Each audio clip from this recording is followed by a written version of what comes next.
I hope you're all having lots of fun staying at home.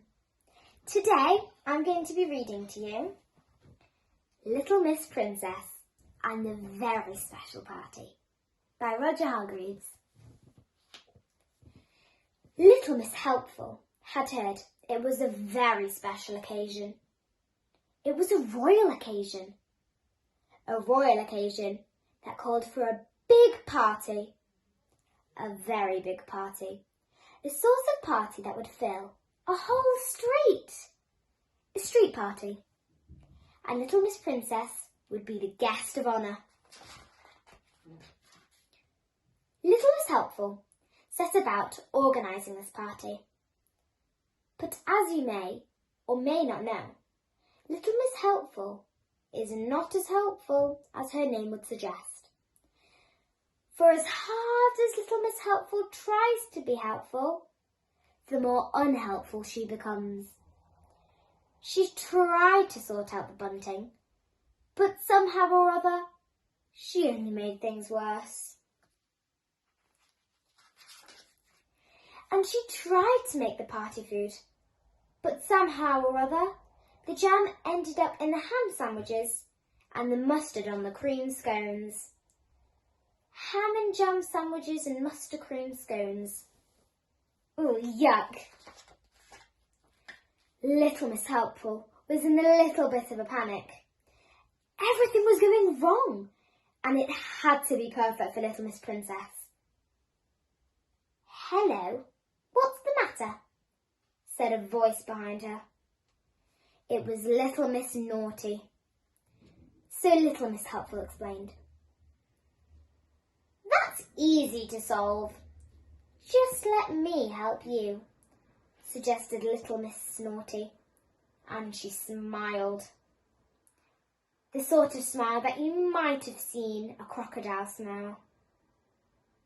A smile that meant trouble. But it seemed to Little Miss Helpful that for once Little Miss Naughty was being very good and helpful. She arranged for Mr. Tickle to hang the bunting. She persuaded Mr. Strong to arrange the tables.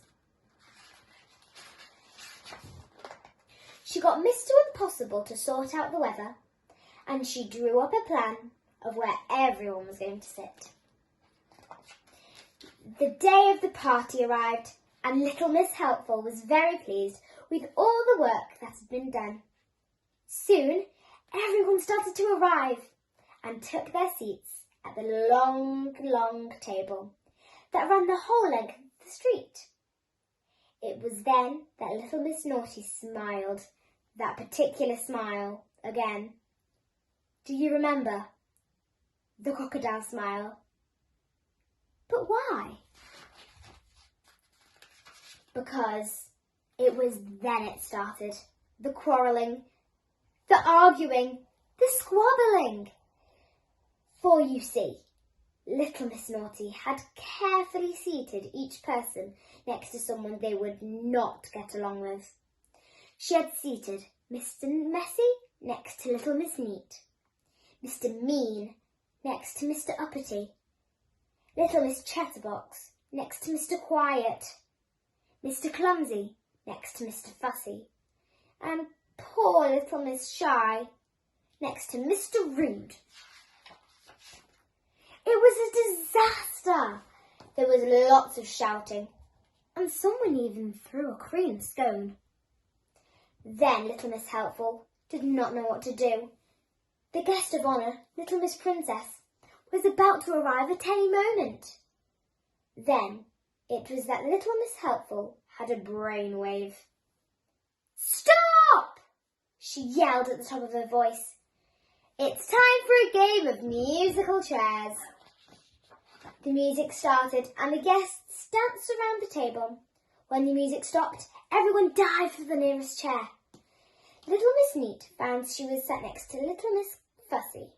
Mr. Messy was beside Mr. Clumsy. Little Miss Chatterbox was next to Mr. Noisy. Mr. Uppity was next to Mr. Rude. And Little Miss Shy found that she was next to Mr. Quiet. Suddenly, everyone was happy again. and just in time, because at that moment little Miss Princess arrived to a fanfare of trumpets. The party had changed in an instant. Everyone was having a wonderful time. The time of their lives. Everyone, that is, except for little Miss Naughty. Little Miss Helpful had one more job for her. The washing up. I hope you enjoyed that story, everyone, and I hope you have a lovely day.